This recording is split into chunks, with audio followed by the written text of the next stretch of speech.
Here is the last thing I want to tell, but the very hardest thing I want to tell.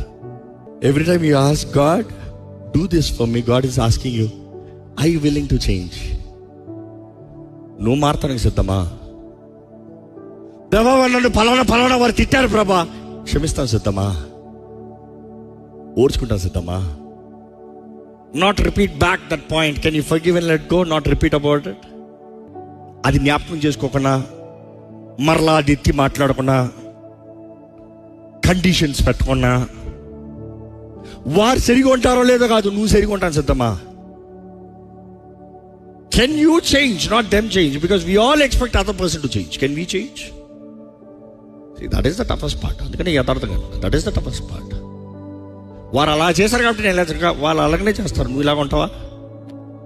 నువ్వు మారుతావా? They dishonour you, they disrespect you, but can you love?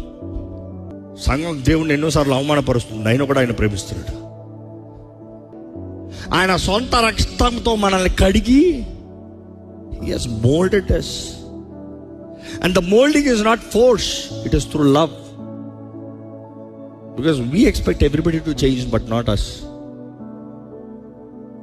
దేవుడు జోక్యం చేసుకోవాలంటే నువ్వు లోపడతానికి సిద్ధపడాలి. దేవుడు జోక్యం చేసుకోవాలంటే ఆయన వాక్యం తగినట్టుగా నువ్వు జీవిస్తానికి సమర్పించుకోవాలి.